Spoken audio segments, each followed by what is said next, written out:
Welcome to the Art Lady's Home. I'm so glad you found my channel. I also have a kids channel, the Art Lady channel, which is art education. I'm an art educator, and I'm sharing with you in the Art Lady's Home channel some things about my home, and a lot of it has to do with little artistic designs and things in my home. But my main concern is when I'm actually sitting out on the patio or in my backyard, I'm just enjoying the views of nature and not of campers and trailers. So that was why I decided to go with some edible plants. After researching, I felt that they would be the most economical way to make a large privacy hedge or fence made of, greenery, the quickest and easiest and cheapest. And so I'm going to share with you today some of the plants that I planted. And these plants have been in for about a month. And then the very end plants that I just started planting this weekend, the last of the edible fence. And so they haven't filled in quite as much. But I'm going to share with you what I chose. And it seems to be doing the trick. Over in this area, I'm not seeing too much of that camper. And I think by the end of summer, that'll be all filled in beautifully. So I'm happy with my choice here. And I did overplant just so that I could have a quicker result. This is my view from the street, and this is a private cul-de-sac that we live in the back of, so we don't get a lot of street traffic. It's just the neighbors here. And I have that planted with some fruit trees as well, so that will fill in and it'll give a little bit more privacy. But I'm not so concerned about the street because, we're not right on top of the property line on the street here. But on my wall side here, we only have a 10-foot or 8-foot easement, I think there is. It's an 8-foot easement to the neighbors. So that's the area that I was concerned with the most. This is right outside the hot tub area, and I want to show you what I potted up. I just did some tropical fern, and then I did some variegated ginger, and then 2 pots that are on this little shelf here I did of jasmine. And actually they're just about finished. It was really nice to have the 2 potted jasmine. It gave privacy, but it also scented the air, so when you're in the hot tub, that amazing smell just comes right in, and it seems like when you turn it on and the heat's on, it just makes it smell even heavier. So it's really a beautiful little smell there. And then I potted up a gardenia, and so when the jasmine are finishing up blooming, then my gardenia is now in bloom. And this I can end up moving to a sunnier spot when it's not in bloom, but for now, as the blooms are here, I get the beautiful scent. So I wanted that aromatherapy where you have that beautiful scent going on right next to the hot tub. So that strategic planting was important to me. Now I'm going to go ahead and show you some of the fruit trees that I put in. This is a plum tree, and I do not know the variety. I bought this at it was a local grower that had it, and they sold them at the flea markets, our farmer's market. So I purchased it there. It's about a 7-foot, I want to say about 7-foot tall plum tree. And that, it was about as tall as that when I purchased it. And I found that those markets have pretty good deals if you're looking for larger trees. It seems a little bit better than Lowe's or Home Depot price. You just have to watch it. You may want to make sure that there's no insects or bugs or disease or anything on those plants. But it's doing really well, and it has leafed out beautifully. And like I said, it's been in about, I want to say, a month and a half. So it's doing real well. Well, I'm delighted to show you this is the variety of plum that I planted. I just went out to check on a night blooming jasmine, and I just happened to look over, and from the angle I could see this right on the tree. So it is a little Japanese red plum. That's what I believe it is. And you can see that it's about 1.5 inches. I have a cork here to show you the size. Now this was left on the tree too long, and so it split, but I am going to take a little bite out of it just to taste it. It's split on the other side too. But I don't think the squirrels got to it. So I'll peek inside and see what it looks like. And then I'm going to taste it because this is the very first one off that tree. Next, what I planted for fruits, this was a jasmine bush that I had. And I already had this tall bush here while the pool was being built. But the next one, to fill in all these little pockets, I planted a Barbados cherry tree. And this is the, let's see if I can, this is the Barbados cherry. And it was pretty small. It's grown about, I want to say about a foot, foot and a half. You can see all the bright new growth on it since I planted it. We are just starting some rainy season, so that was great to get it in the ground. We've had rain 2-3 times a week now.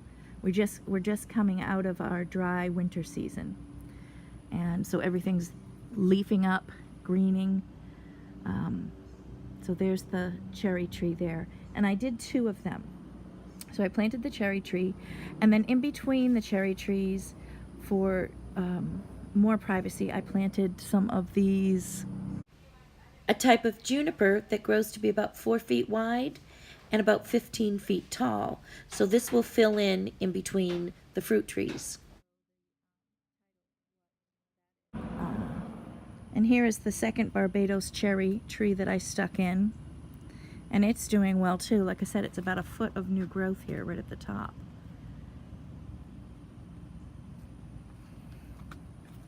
It did bloom when I purchased it. It had a few blooms on it, but I don't see any fruit that was set, and I think that's because it was going through the shock of being transplanted.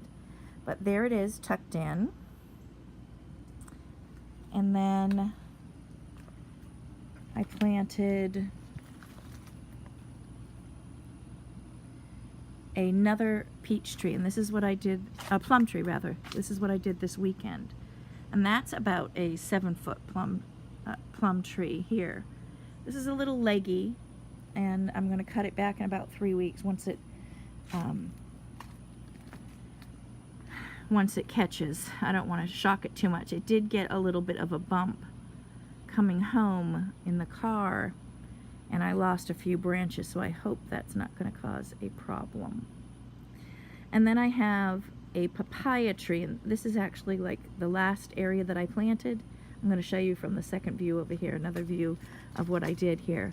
But this is a papaya tree, and that's been in the ground for about a month as well. And between the plum tree, which is to the very left in the screen here, and you get to see the beautiful views. Instead of nature, we have the camper, which breaks my heart. But anyways, there is the papaya tree, and then tucked behind that is a bushy guava, and these grow pretty quick. It's already grown at least a foot since I've planted it. So it's a bushy type of a guava, and that is like a true guava. It's not a different species.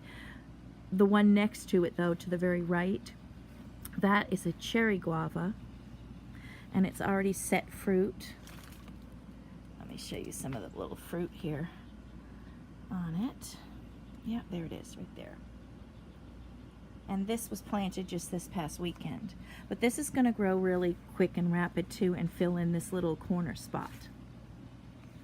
So I'll have a lot of foliage back there.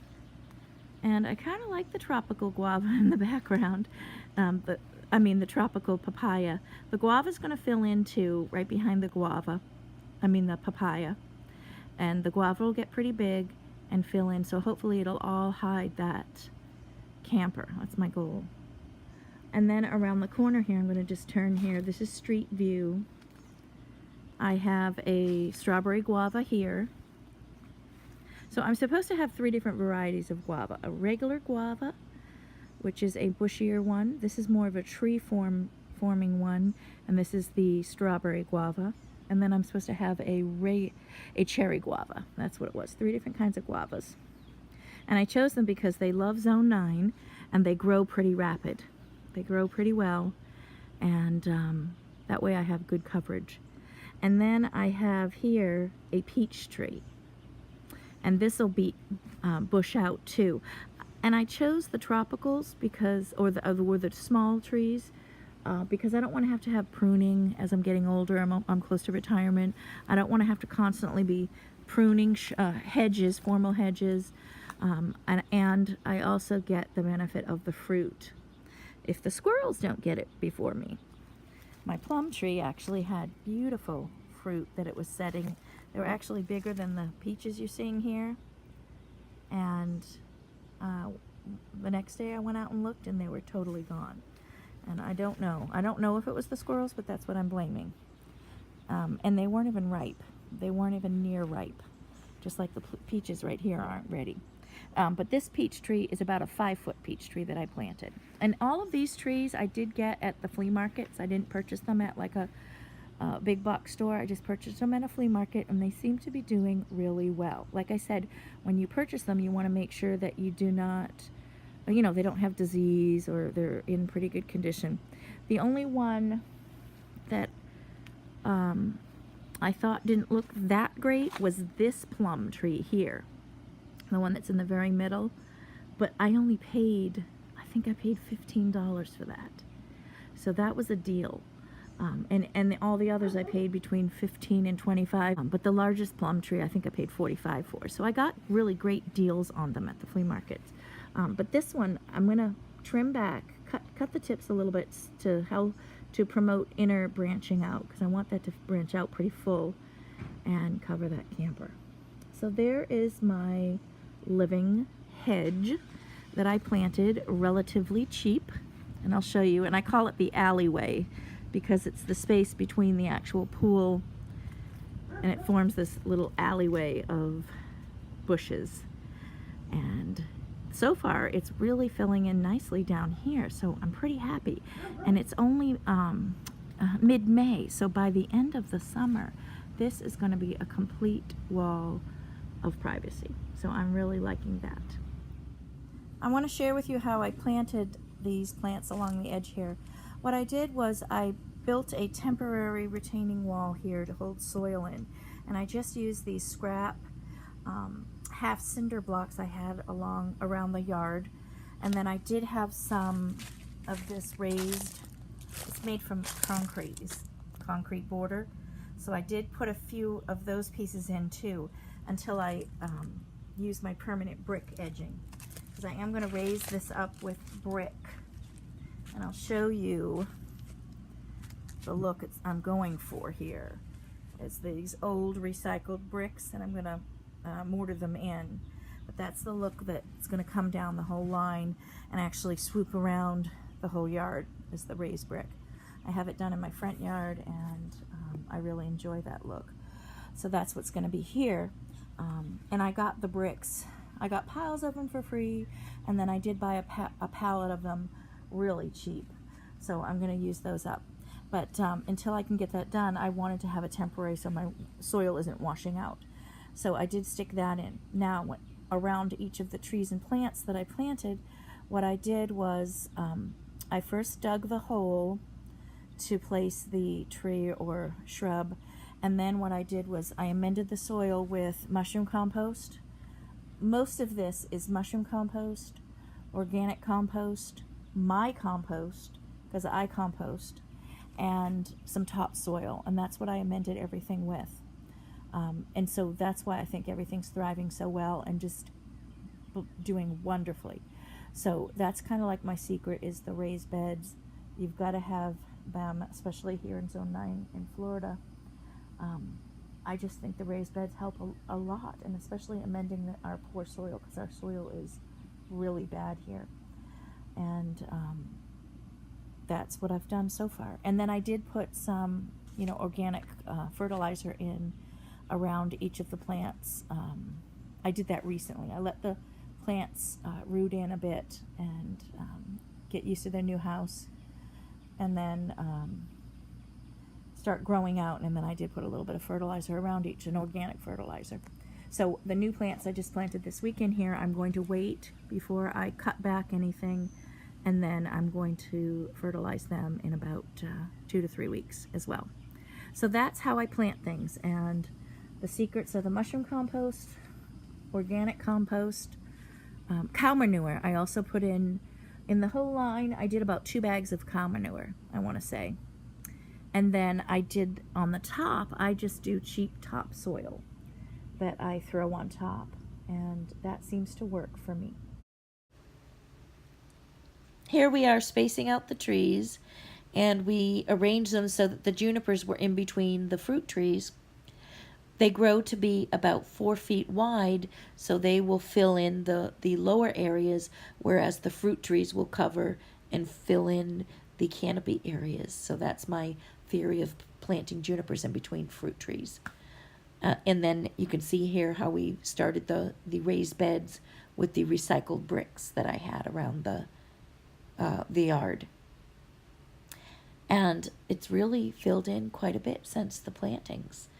So I'm really pleased with this. And there's my son. He was one of my main helpers there. And that's the completed look.